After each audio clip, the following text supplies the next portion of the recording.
Hello everyone, welcome back to another video. তো আজকে কথা হলো শাকিব খান অভিনীত ছবি তাণ্ডব, যে ছবিটা পাইরেসি হয়ে গেছে এবং পাইরেসির মূল কারণটা কি সেই বিষয় নিয়েও কিছুটা জানা গেছে।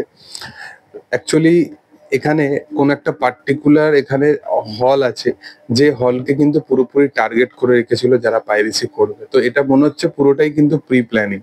এবং আমি তোমাদেরকে বারংবার একটা কথাই বলে আসছি যে একটা ছবিকে পাইরেসি করার জন্য বা একটা ছবিকে পাইরেটেড ভার্সন আপলোডেড করার জন্য এটা প্ল্যানিং ছাড়া কিছু হয় না। কারণটা হচ্ছে শাকিব খানের সিনেমা যেরকম মানে আফটার প্রিয়তমা যেরকম বক্স অফিস কালেকশন করেছে বা যেরকম বক্স অফিসের রেসপন্স পেয়েছে, তার 30 কোটি 40 কোটি সিনেমাকেও এখন অডিয়েন্স ফ্লপ ভার্ডিক্ট দিয়ে দেবে। মানে অ্যাকচুয়ালি ফ্লপ হবে না, কারণ বাজেট রিকভার করে ফেলবে, ব্লকবাস্টার হয়ে যাবে, বাট অডিয়েন্স ওয়াইজ, কারণ যে মানুষটার পোটেনশিয়াল 80 কোটি 85 কোটি, সে মানুষটা 40 42 কোটিতে আটকালে তো হবে না।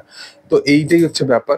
এবং এটা আটকানোর পিছনে রিজন কিন্তু তার কোনো প্রবলেম নেই, মানে মানে বলতে পারো যে তার কোনো এখানে প্রবলেমেটিক কিছু জিনিস নেই, সিনেমা খারাপ নয়, কোনো কিছু নয়।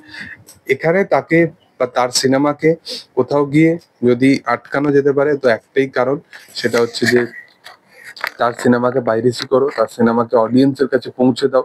ইভেন আমি তো বলবো এখনো পর্যন্ত যে তাণ্ডবের মেকার্সের তরফ থেকে বা তাণ্ডবের যে পুরো টিম আছে, মেকার্স আছে, তাদের তরফ থেকে কিন্তু অনেক খামতি ছিল এই সিনেমাটায়। In terms of promotion, in terms of মানে অনেক কিছু জিনিসে কিন্তু ল্যাকিং ছিল। আমি জানি না সিনেমাটা কেমন হয়েছে, সিনেমাটা যখন আমি দেখবো সেটা আলাদা ব্যাপার, বাট প্রমোশন ওয়াইজ কিন্তু এই সিনেমাটাও প্রবলেমেটিক দেখিয়েছে। সিনেমাটা এই যে স্ট্রিক্টলি এই যে এটা নেওয়া, সেটাও অনেক দিন পর, মানে প্রায় ক্যামিও গুলো লিক হয়ে যাচ্ছে, তার 3-4 দিন পর তারা মানে ইনস্টাগ্রামেতে সোশ্যাল মিডিয়াতে লিখছে যে কেউ যদি ফুটেজে করে তার এগেনস্টে স্ট্রিক্টলি ডিসিশন নেওয়া হবে। তারপরে আবার 1 সপ্তাহ পর আবার দেখা গেল পাইরেসি হয়ে গেল। তো তাদের তরফ থেকেও সেইভাবে আমার মনে হয় না যে এফার্টটা দেওয়া হয়েছে, এটা একটা ব্যাপার। সেকেন্ডারি যেটা তুফানের সময় করেছিল রায়ান রাফি, বাট সেটা এইবারে আর করতে পারেনি।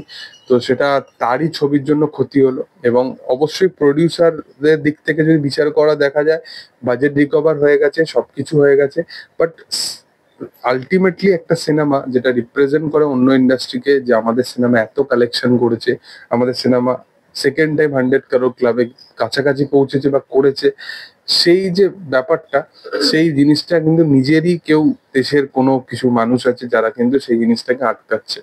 তো তোমাদের মতে কি এই জিনিসটা ঠিক কি বেঠিক, সেটা অবশ্যই তোমরা কমেন্টে জানিও। ভিডিও ভালো লাগলে অবশ্যই লাইক করো, শেয়ার করো, সাবস্ক্রাইব করো চ্যানেলটাকে, পাশে থাকা বেল আইকনটা অবশ্যই প্রেস করে দিও। Thank you all, by.